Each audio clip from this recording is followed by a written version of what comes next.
Hey, what's going on, guys? Thank you for joining me for today's episode. I figured I'd put another episode in between the current tournament that's ongoing. So I don't know when I'm going to post this video. I might post it on Friday, or I might wait until Monday or Tuesday to post this video.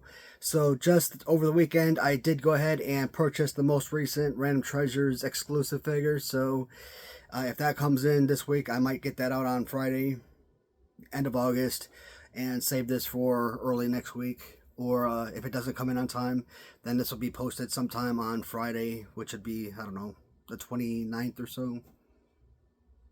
That sounds about right. 30th, sometime around that time frame. I don't know. It's occurred to me I haven't made a eBay video in a while, and when I talk about eBay videos, generally we are kind of collapsing all of the different secondary markets into one single bracket. So it's not just eBay. If you buy off of Facebook Marketplace, you can put it under the umbrella of eBay as well. Mercari, Etsy, they all kind of, I'm collapsing them all into one single box. And as sellers have to do better. It's getting kind of frustrating. Now, I know I buy a ton off of eBay, and recently I've been, because I sell so much more on Mercari than I do on eBay, even though I have two different eBay accounts, I still sell way more on Mercari than I do on eBay. I kind of use those spendable funds to purchase items that I want, so I've been picking up a whole lot more on Mercari. And if I were to say that out of 1,000 purchases, 990 come in, with no issues, that is tremendous. If you say 900 out of 1,000 transactions go smoothly, 90% is pretty remarkable. So for me to have as many positive outlooks or many positive transactions as I have, considering the probably 2,000-3,000 plus purchases I probably made over the last 2.5-3 years, you know what, the 99 point whatever percentage wise is pretty incredible and unsustainable. So recently I've been getting a lot of packages in, and I just don't think that sellers care anymore. It's like, you know what, I made the sale, I send it out. If I get negative feedback, oh well, I will take the negative feedback. I'm just worried about getting paid. That's all that I care about. July 22nd, I talked about going on this massive spree where I was purchasing all of these wrestling champs, the Simba bootleg wrestling figures. They're some of the most rare and awesome Hasbro style wrestling figures because they actually used authentic Hasbro figures to make these bootleg figures.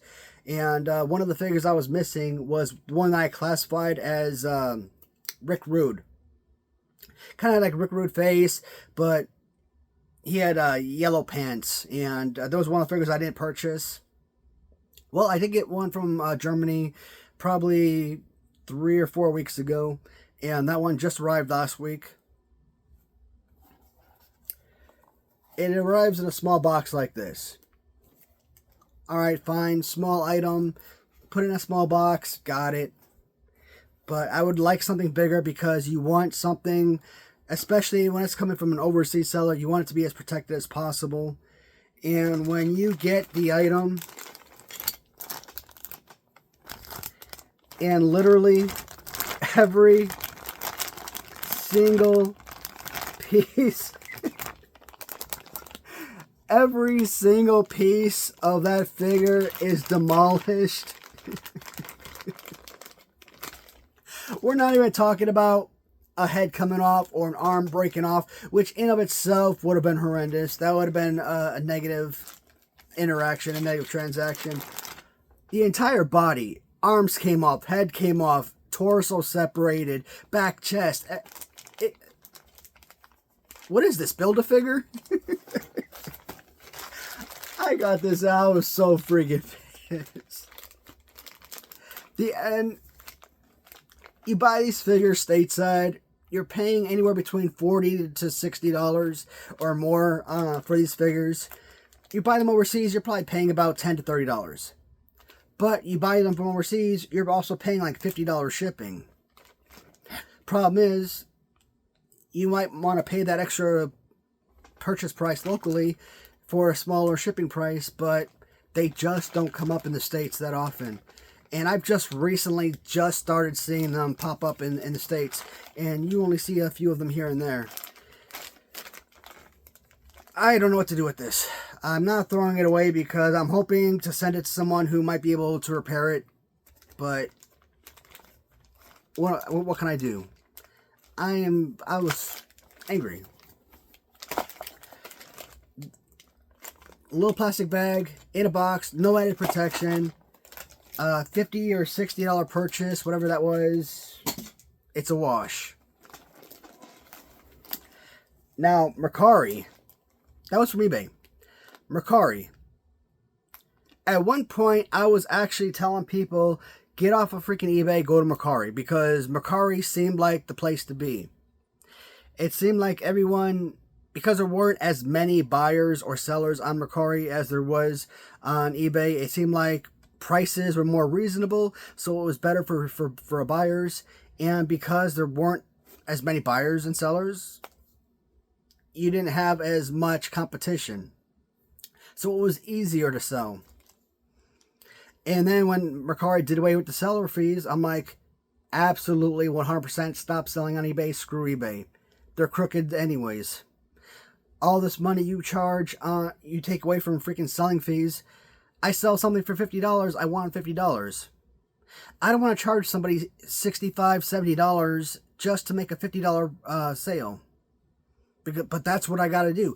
I got upcharge. I got to charge somebody $65, $70 if I want to earn $50 on that item that I just sold. And it's not going to sell because nobody wants to pay $65 on a $50 item, right? So, plus shipping, even more money. But nowadays, I say screw it. Mercari is as crooked as eBay. Absolute freaking scam all the way. Yeah, they do away with the 0%, or they give you a 0% selling fee. Awesome for sellers, but is it really a 0% selling fee? Not really. I mean, it doesn't do any justice for a seller. What do? They screw over the buyers. So now the buyers are paying this ridiculous buying fee on top of all the additional transaction fees that they were paying before. So now, if I'm a seller and I'm selling something for $75 on Mercari, I sell it for $75, I get $75, that's great. But because of all the additional transaction fees, nobody wants to buy that item for $75. So I got to reduce my price from $75 down to about $60, even $50 to make up for the difference at the buyer. So I'm not actually turning more money than I would previously. So you're screwing buyers out, and you're basically on the same end. You're screwing sellers because you're not really, you're giving the appearance that you're helping them out, but when you're not. I've had a couple returns. Just to give you guys a little idea for those who might be new and don't understand how I operate. When I list an item, I take the most accurate photos from every angle I possibly can. I give the fullest, most detailed description imaginable. Am I going to highlight every single detail, every nook and cranny? It's possible I might overlook something. I'm human, right? So it's possible I might miss details here or there. But overall, I pretty much give you 100% accurate descriptions every time. And I think that might be a bad thing for me because some people just says action works, strong arms, and leave it at that. Me, I'll sit there and I'll say action works, tight arms, but I'll say tick mark on bottom left leg, dirt marks on the bottom of the boots, paint loss on the hair, etc. Kind of give you a full description of the figure. Then you could always look at the photos, of course, but I like to give you a written description as well. And I've had a couple of returns. Normally with the buyers, they submit a return. Mercari approves it. Whatever. I'm not gonna knock the buyer if they had an issue with something. But I recently bought something. In his pictures, you could see a small dent in the bubble. Just a small dent. Nothing that detracts from the display of the figure or the value of the figure. The son of a gun ships it in a damn clothing bag. People, this is a garment bag. You ship clothes in this. You ship non-breakable items. You do not ship vintage or collectible items in a garment bag. Wrapping this around this and putting it inside of a garment bag is not going to protect it. You had a small dent in the bubble, and when I got this in, the entire thing was completely crushed. $25 purchase price with taxes and shipping. I paid $35 plus, almost $36 on this. I looked at this crap. I'm like, no. You know what? Normally, I just get 5 stars and just bite my tongue and keep it. I refuse to do that anymore. I have to be smart with my money, and this is wasteful. I can't resell this. I will never in a million years come close to getting my money what I paid for it. And I don't want to put this on display because you want to be proud of the items that you own and you want to display. And so I reached out to the seller. I'm like, hey, I want to give you a heads up. The item came in damaged. I'm going to file for a return. I file a return. Give a description of why I'm returning the item. Took accurate photos. Mercari, they do not respond in a timely fashion. It takes about, they say 1 to 2 days, and they usually take the full two freaking days. And I always get the same damn thing. Oh, we need more photos. I take extra photos with the what they shipped it in, you know, the bag. Go around the corners showing the crushed item and everything. They take more time. Eventually, I get a request for a denial, or a message saying that your request has been denied. What the hell? What about freaking buyer protection? I am a collector. I'm a mint on card collector. Condition is everything. The item itself may not be destroyed, but the package is destroyed. And the package for a collector is just as important as the item itself. I don't know why a lot of these folks that deal with like eBay and Mercari don't understand that concept. They did not request. I called them out on their bullshit. I'm like, yeah, here's another thing. I had a seller. He purchased a couple Galoob figures for me. He didn't think they were authentic. He wanted to do a return. I'm not mad at this guy. He felt uncomfortable about them. Now, generally, I get a lot of Galoob figures in, and most of the time, I buy them from overseas sellers. Win a bunch on auctions.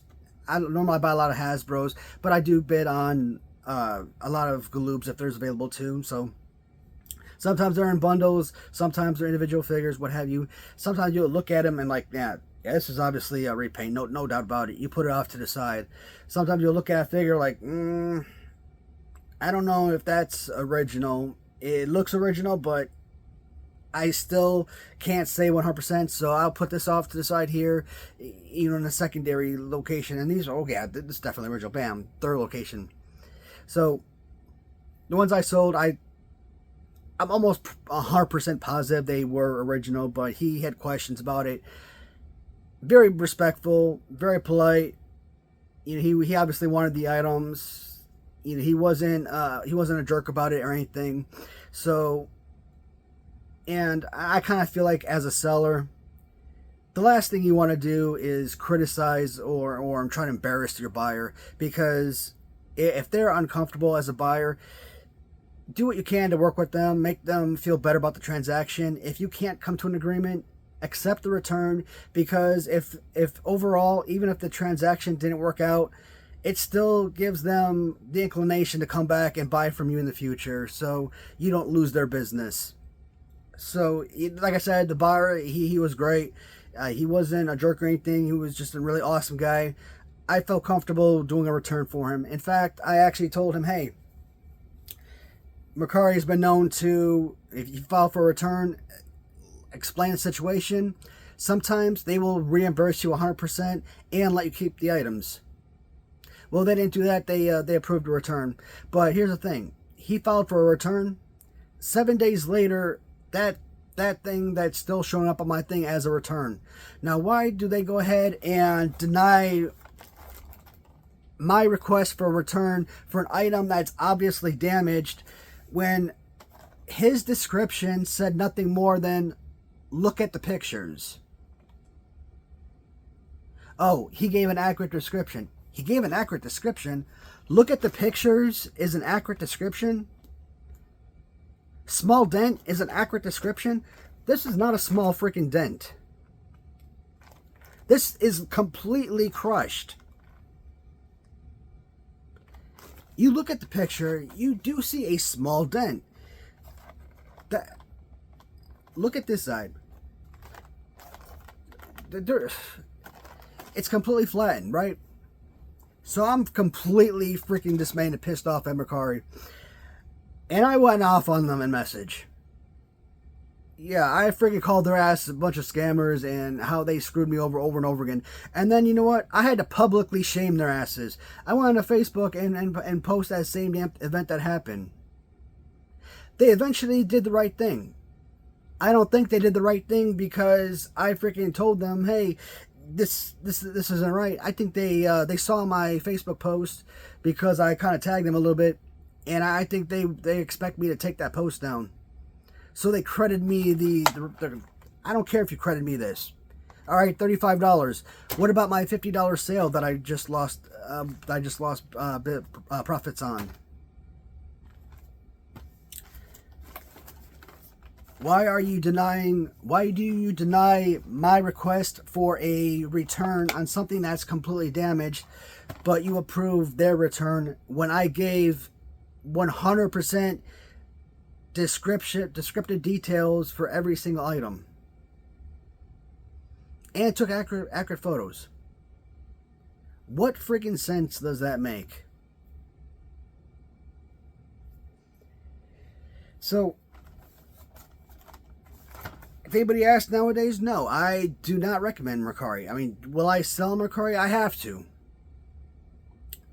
If I ever learn how to create my own business, create my own website, create my own store, and know how to advertise and be able to sell my stuff on my own store and be able to have it linked directly to my bank account where I could get paid directly and don't have to go through these vendors like Etsy or a Mercari or an eBay or something like that, yeah, I will get the hell off that damn system in a heartbeat.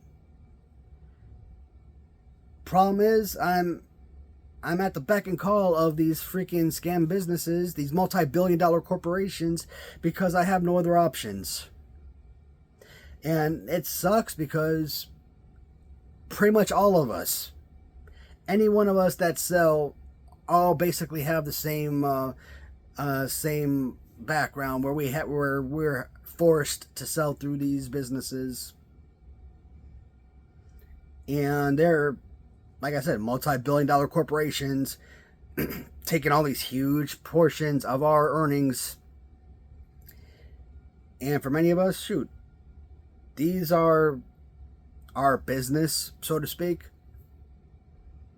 A lot of this is what we live on, or I don't want to say live on, but it does pay a good chunk of bills and whatnot. So it's a requirement, essentially, to be able to sell these items and kind of turn profits and what have you. But I think that's it for now, man. I'm just kind of talking about this. I wanted to kind of call out Mercari once again.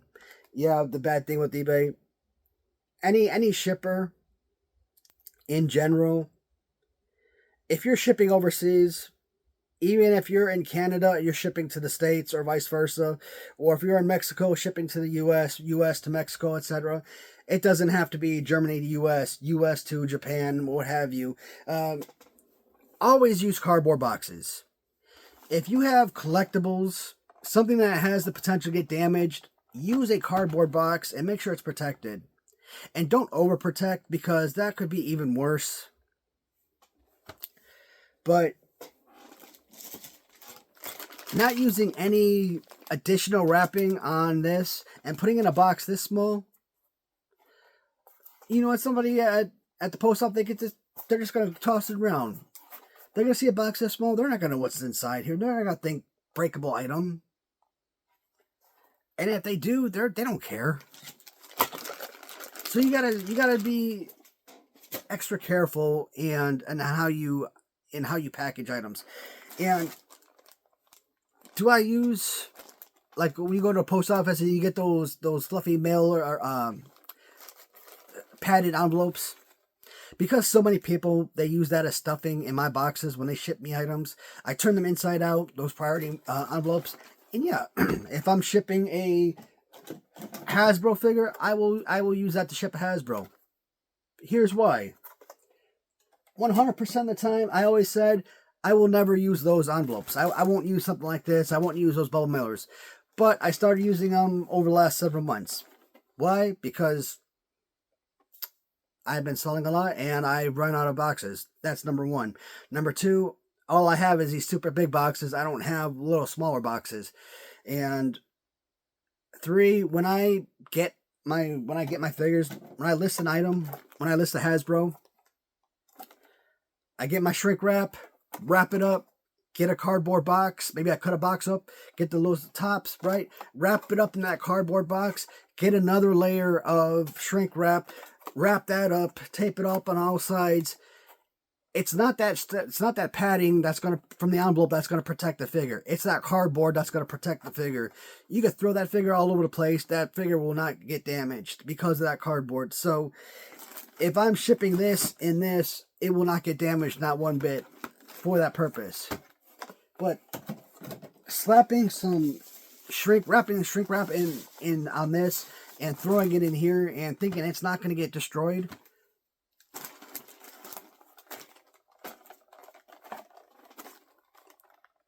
anything you buy from the 70s, 80s, 90s, early 2000s, this is not going to freaking kids. How do people... bothers me. There are how many collectors out there? And I think people that sell these items, I think they're collectors themselves. Why would you not take the necessary precautions? You know exactly how you would want this item shipped to you. Why would you not do the same for someone else? It's laziness.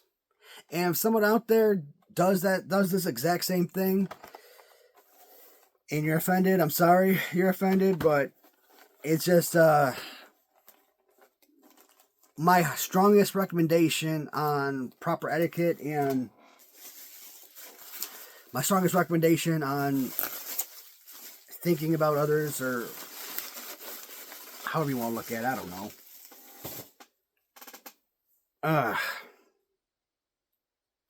That's it, man. Even though it was a whining video. Yeah, I know I was whining. Sometimes the rant videos are, I gotta be honest, sometimes the rant videos are kind of fun. Sometimes I kind of enjoy watching or listening to other people's rant videos. And like I said, when I post the video, I sit down and I watch it myself, I become the fan. So I kind of enjoy listening to the rant video myself. So it doesn't always have to be doom and gloom. It doesn't always have to be pride and glory. You know what? Sometimes hearing a good rant can be I almost said lethargic. Wrong choice of word. Lethargic means weakness, essentially. But yeah, that's it for this video. Today's Tuesday. Today 26th or 27th. I think today's Tuesday the 27th. So I'm probably gonna post this on Friday. I don't think that Ram Treasures video will be ready in the next few days. So I'll just, once I post this on Friday, I'll have 3 days of tournament videos to post. So I'll post that Ram Treasures video on Tuesday. So from this point forward, I'm probably going to do 3 tournament videos in a row and then post 1, if I can, 2 videos in a row of something else. And then I'll go back to another 3 days worth of tournament videos. So that's kind of like how I plan on moving forward from this point forward. And that actually should take us all the way to the end of 2024. And in fact, that might actually take us into 2025 to complete the tournament, possibly. Like I said, this tournament, you're looking at 40 videos just to get out of round 1. So, and with me posting every single day, yeah, it's going to take 3-4 months to complete the entire tournament, plus with all the additional videos thrown in. And I still want to do the magazines, and I'm falling that way behind on those. So that's it for this video, guys. Thanks for listening, as always. If you have any comments, if you have any questions, definitely feel free to leave it, and I will talk to you in the comments and see you guys in the next video. Goodbye, everybody.